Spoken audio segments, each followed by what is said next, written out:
वासुदेवाय। ॐ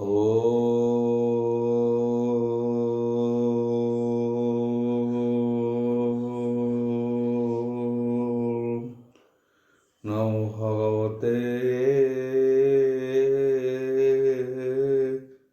वासुदेवाय।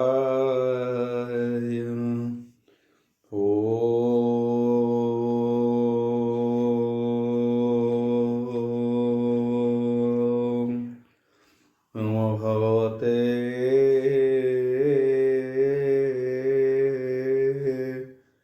वासुदेवाय। यथामङ्गलाचरण पागिचा यस्य वदने लक्ष्येषु यच्च वक्ष्यसि रसते हृदय वसति तनुसिंहं भजे विश्वसर्वदिवालक्षणं श्रीकृष्णाख्यो परोध्यामो जगोध्यामो नमामि तत् माधव माधव वैश्च सर्वसिद्धिविनायते वन्दे परस्परत्यं परस्परं प्रियलोकं मूकं करोति वाचालं पङ्गुं लङ्घयते गिरि जत्कृपाः तमः वन्दे परमानंद हो माधव। जो ब्राह्मण रुद्रणं तु स्तुतन्ति दैवस्तव देवसंग पद पश्यन्ति जो समज्ञा ध्यानवसते गदगदे मनसा पश्यन्ति जो जोगिना जसन्ते न बुद्धिसुरासुरगण देवाय जसन्ते न बुद्धिसुरासुरगण देवाय नमः। नारायणं नमस्कृत्यं नरश्चैव नरोत्तमं देवी सरस्वती व्यासं ततजयमुदीरयं निर्गलं कल्पितं फलविमुखाभिद्रव्ययुक्तं पिबतं भागवतं रसमालयं प्रभु। द्वादश अध्याय अष्टम स्कंद द्वादश अध्याय बोल प्राणवार हरि बोल। आशुक कहन्ति हितोषमने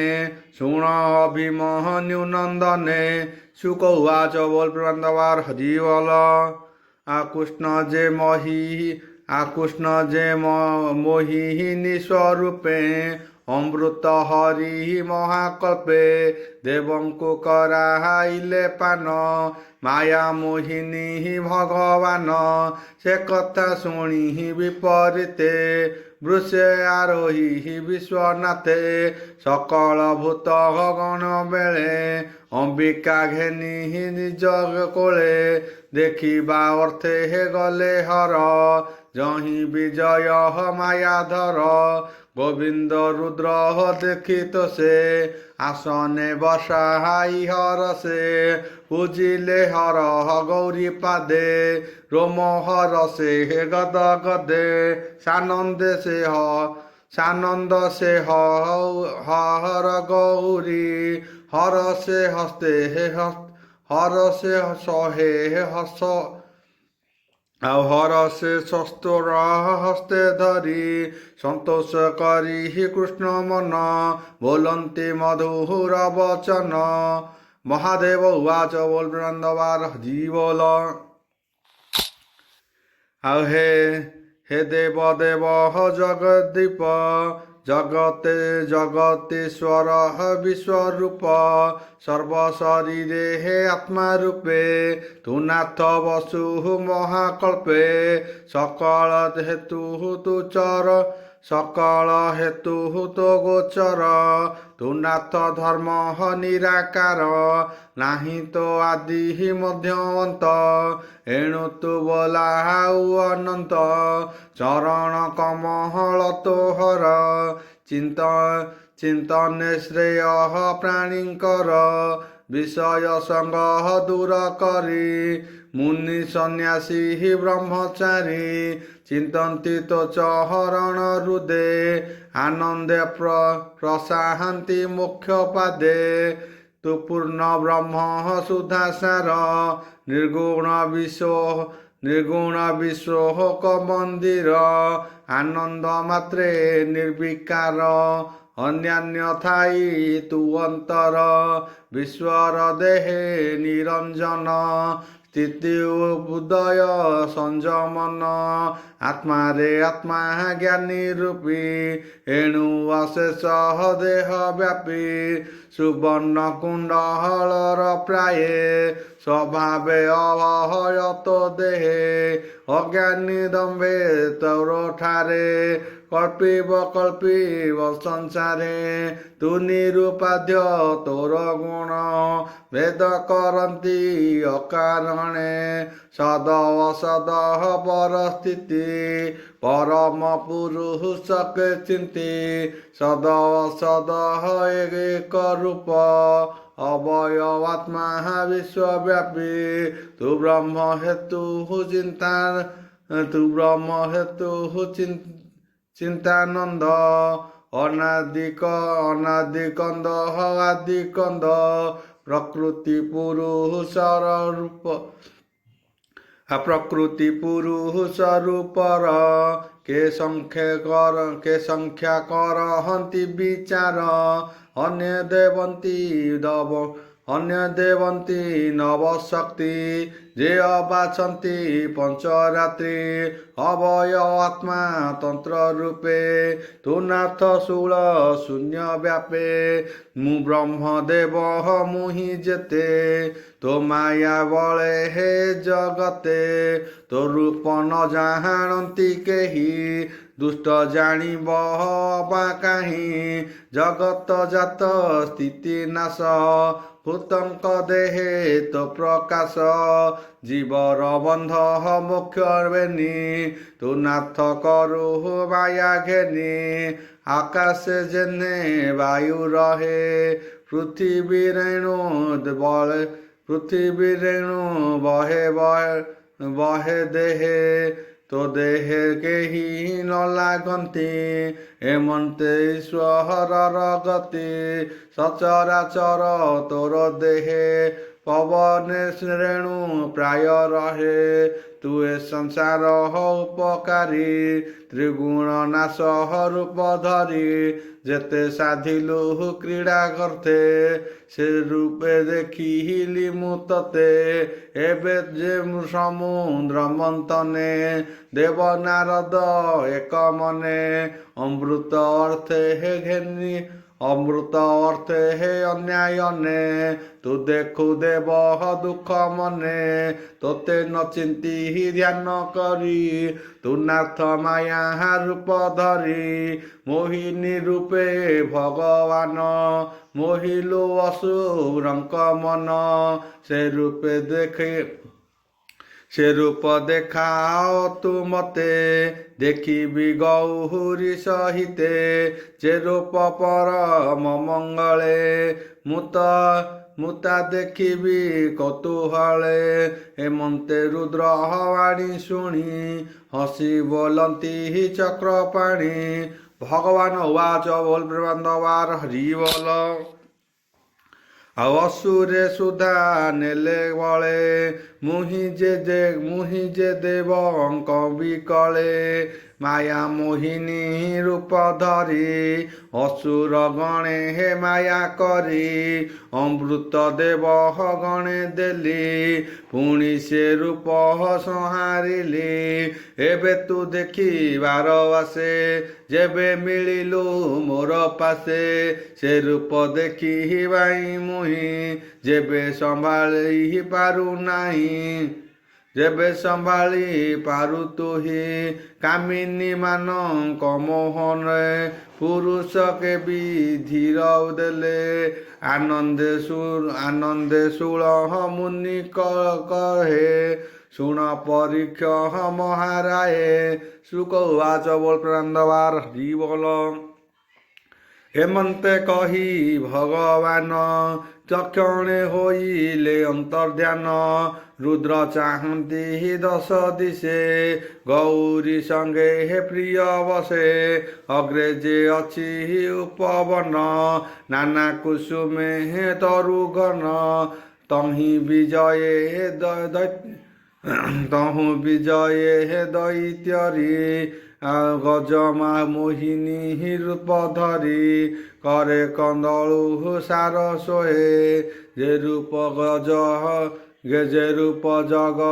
গুরু গজ যে রূপ গজু জন মোহে ডিম্বরে বশিষ্ঠেত অম্বর কটি মেখলা রত্নসার হৃদে লম্বই ঘোর চুক হার কাঞ্চল অতি সঞ্চয় হে ক্ষীণ মঝে কি পটান্তর দেবা দুজা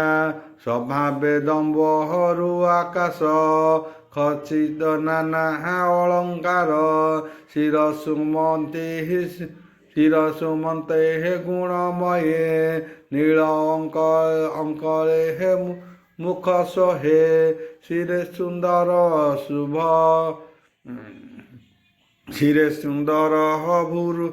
ଅଭୁରୁ ସାଜେ ଚଞ୍ଚଳ ଲୋଚନ ବିରାଜେ ଲାଭେ ସୁନ୍ଦର ବିନ୍ଦୁ ସାଜେ କମଳ ଲୋଚନ ବିରାଜେ କମଳ କୁଣ୍ଡଳ ସୋହେ କର୍ଣ୍ଣେ ଦର୍ଶନ ସହିତେ ବଦନେ আকবরী মধ্যে পুষ্প দিশে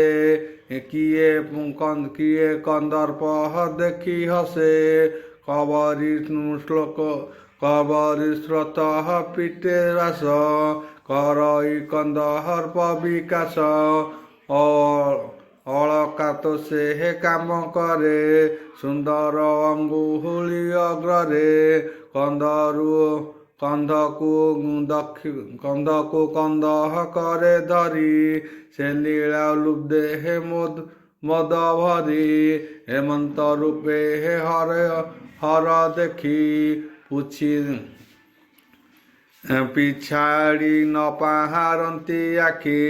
ଲୀଳା କଟାକ୍ଷ ରୂପ ଚାହିଁ ହୃଦୟରେ ଚିତ ନ କରଇ ସୁଗୁଣ ଗୌରୀ ସମିତେ ସକଳେ ଚାହାନ୍ତି ଚକିତେ ହେମନ୍ତେ ମହିନୀର କରେ ଥିଲା କନ୍ଦର୍କ ଖସି ଧୀରେ ତକ୍ଷଣେ ଭୂମିରେ ପଡ଼ି ଅନେକ ଦୂର ଗଲା କନ୍ଦକ ଗାଣିବାର ଚଳେ ବୃକ୍ଷ ଉହାଡ଼େ ହେ ଅତି ଖରେ ଧାମନ୍ତି ଅଦ୍ଭୁତ ବଳା କୁଚରୁ ବସ୍ତ୍ର ଉଡ଼ିଗଲା ପବନେ ଉଡ଼େ ହେ ଜାନୁବାସ ଜାନୁ ଯୁଗଳ ହେଲା ଦୃଶ୍ୟ ପବନେ ଉଡ଼ି ଯାନ୍ତେ ବାସ ରୂପ ଦେଖିଲା ହର ବେଶ ବସ୍ତ୍ର ତୋଳନ୍ତି ବାମ ହସ୍ତେ ପଡ଼ିଲା ଲଜ୍ଜା ଭୟ ଚିତ୍ତେ ଅଳଙ୍କା ଅଙ୍ଗୁଳିର ଅଗ୍ରେ ଗୋପାଳୁ ଦେ ତଳେ ହେ ଅତି ବ୍ୟଗ୍ରେ ହେମନ୍ତ ରୂପ ତାର ଦେଖି ଶଙ୍କର ଗୌରୀ ଉପେକ୍ଷୀ ମନ ବୁଡ଼ିଲା ତାର ସଙ୍ଗେ ମନ ମଦନ ବାଣ ପୀଡ଼ା ଅଙ୍ଗେ ଉମା ଦେଖନ୍ତେ ହେ ଲଜ୍ଜା ଛାଡ଼ି ଧାମନ୍ତି କାମେ ହେ ମନ ବୁଡ଼ି ହରକୁ ଦେଖି ବେଗେ ଧାଇଁ ବୃକ୍ଷ ଗହଳେ ହେ ସେ ଲୁଚଇ ଇନ୍ଦ୍ର ଧାଇଁଲେ ହେ ଅତି ବେଗେ ମିଳିଲେ ବୃକ୍ଷ ହଙ୍କର ଲାଗେ ବୃକ୍ଷକୁ ବୃକ୍ଷ ଯାନ୍ତି ଗଳି ହସ୍ତ ଦେଖନ୍ତି ବେଗେ ତୋଳି ଦେଖି ଧାଇଁଲେ ହେ ରୁଦ୍ର ବେଗେ ବସନ ନାହିଁ କଟି ଭାଗେ ଜଟା କଳାପ ଅସମ୍ଭାଳ କୋପଳୁ ଗଳେ ହେ ଶ୍ରମ ଝାଳ କରିଣ ଦେଖି ଜେହ୍ନେ ଗଜ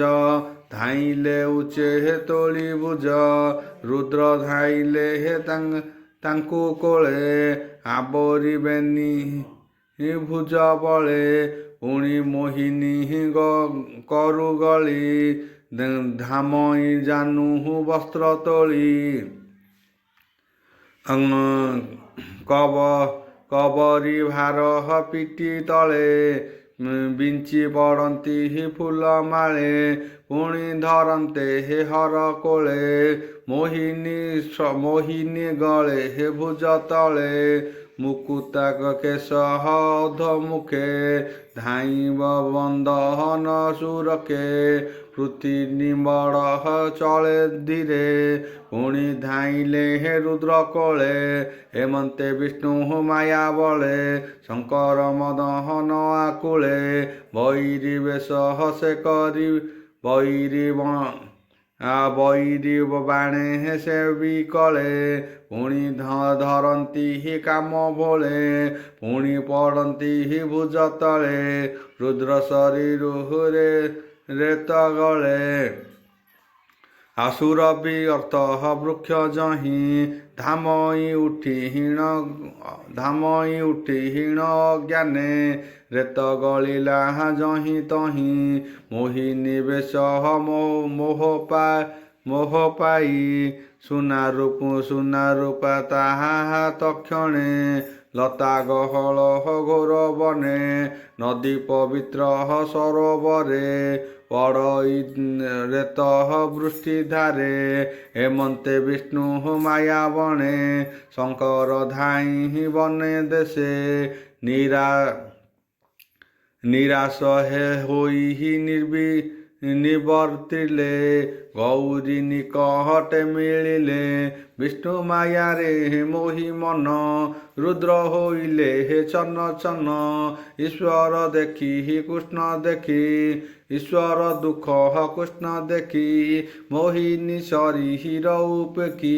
ନିଜ ମୂରତି ଧରି ହରି ଶଙ୍କର ପାଶେ ହେ ବିଜେ କରି କହନ୍ତି ରୁଦ୍ର ମୁଖ ଚାହିଁ କୋମଳ ବାକ୍ୟ ଭାବଗ୍ରାହୀ ବୋଲନ୍ତି ପ୍ରଭୁ ଜଗନ୍ନାଥ ଦେଖିଣ ଈଶ୍ୱର ଆରତ ଭଗବାନ ଉବାଚ ବୋଲପ୍ରନ୍ଦବାର ହରି ବୋଲ ହେ ଦେବ ଦେବ ବିଶ୍ୱନାଥ ତୁ ହେଲୁ ମାୟାହାର ମୋହିତ ଆଉ ଅଶେଷ ଜନ ମାୟା ବଳେ ଭ୍ରମନ୍ତି ଅବହନି ମଣ୍ଡଳେ ନାନା ପ୍ରକାରେ ହେ ତନୁ ଧରି କେବା ପାରିବ ମାୟା ତରି ଭୋ ରୁଦ୍ର ମହିମା ତୋହର ଅଜ୍ଞାନୀ ଜନେ ହେ ଅଗୋଚର ଯେ ବିଷ୍ଣୁ ମାୟା ଗୁଣମୟେ ସେ ମାୟା କଲୁ ସେ ମାୟା କଳି ତ ନ ହୁଏ ତୁ ନାଥ ନିଜ ମାୟା ବଳେ ତ୍ରିଗୁଣ ଗ୍ରାସୁ ଅନ୍ତରାଳେ ତୁ ନାଥ ନିଜ ମାୟା ବଳେ ତ୍ରିଗୁଣ ଗ୍ରାସୁ ଅନ୍ତକାଳେ ଶୁଣ ଶ୍ରୀକୃଷ୍ଣ ପାଦ ଧ୍ୟାଇ କହନ୍ତି ପରୀକ୍ଷକୁ ଚାହିଁ ଶୁକ ଉବାଚ ବୋଲ ପ୍ରେମାନନ୍ଦବାର ହରି ବୋଲ ଶୁଣ ରାଜନ ଏକ ଚିତେ କହ ହରଙ୍କୁ ପ୍ରବୋଧ ମନ୍ତେ ଶିବଙ୍କୁ ପ୍ରଦକ୍ଷିଣ କରି ନିଜ ଭୁବନେ ଗଲେ ହରି ରୁଦ୍ର ଭବାନୀ ଗଣ ତୁଲେ ନିଜ ଭୁବନେ ବିଜେ କଲେ ଋଷିଙ୍କ ମଧ୍ୟରେ ହର ବସି ବିଷ୍ଣୁଙ୍କ ମାୟା ପ୍ରଶଂସି ଈଶ୍ୱର ଉବାଚ ବୋଲ ପ୍ରେମାନନ୍ଦବାର ହରି ବୋଲ ଶୁଣ ଅଶେଷ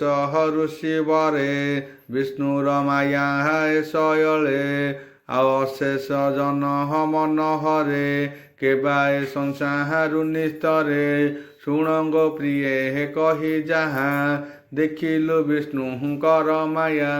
ମୁଁ ମାୟା ଧର ହଙ୍କର ଈଶ ତା ମାୟା ଦେଖ କଲି ତ୍ରାସ ତା ମାୟା ବଳେ ହେ ମହେଶ ଶିବ ଆଉ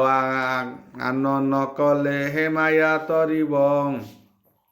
ବିଷ୍ଣୁର ମାୟା ଅଗୋଚର ଜହିଁ ଭ୍ରମନ୍ତି ହି ବ୍ରହ୍ମାସୁର କହନ୍ତି ବ୍ୟାସ ତନୁଜ ଶୁଣ ପରୀକ୍ଷ ମହାରାଜ ଶୁକ ଉବାଚ ବୋଲ ପ୍ରେମାନନ୍ଦବାର ହରି ବୋଲ ମନ୍ତେ ଶ୍ରୀକୃଷ୍ଣ ମହିମା କେ କହିପାରେ ଗୁଣ ସୀମା ଯେ ହରି ଜଗତ ଉଧରେ କପଟେ କୃମ ରୂପ ଧରେ ତାର ଚରିତ ଶୁଣି କନେ ମୁଖେ ଗୁଣନ୍ତି ଯେ ବାଜନେ ଯେ ଅବା ସପ୍ତା ଯେ ଅବା ପ୍ରସ୍ତାବେ କହନ୍ତି ଘୋର ସଂସାରୁ ତରି ଯାନ୍ତି। ଅଷ୍ଟମ ସ୍କନ୍ଧେ ହେ ହରିବାଣୀ ଶୁଣି ସଂସାରୁ ତର ପ୍ରାଣୀ। ବୋଲଇ ବିପ୍ରହ ଜଗନ୍ନାଥ ଭାଷା ପ୍ରବନ୍ଧେ ହେ ଭାଗବତ। ଇତି ଶ୍ରୀମଦ୍ଭାଗବତେ ମହାପୁରାଣେ ପରମହଂସ୍ୟା ସଂହିତା ଅଷ୍ଟମ ସ୍କନ୍ଧେ ଶଙ୍କରସ୍ୟାଣ ନାମ ଦ୍ୱାଦଶ ଅଧ୍ୟାୟ।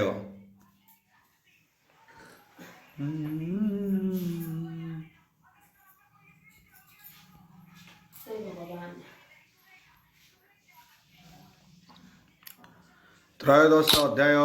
अष्टम स्कंद त्रयोदश अध्याय। बोल प्रेमानंदवार हरि बोल।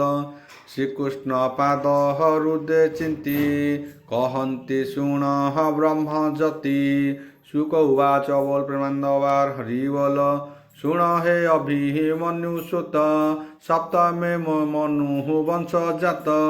सूर्य तनय अनुपम ताहार श्रद्धा देव नाम। वर्तमान जे हे भोगकार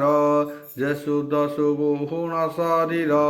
तार संतति हेले जेते। शुण कहिबि एक चिते वैशंकु नभगन नैव शंकु नभग्न नैव शंकु नभग्न सजातिज। दुष्ट निरन्ति सन्ततित नाभागदिष्टे जे सप्तमे कुरुम प्रकृष्ट नवमे। दशमे वसुदेव नाम दैव स्वतः हरये नन्दन। ओम उर्वश्य तस्य विदुर्वरेण्यं भर्गो देवस्य धीमहि धियो यो नः प्रचोदयात् स्वाहा।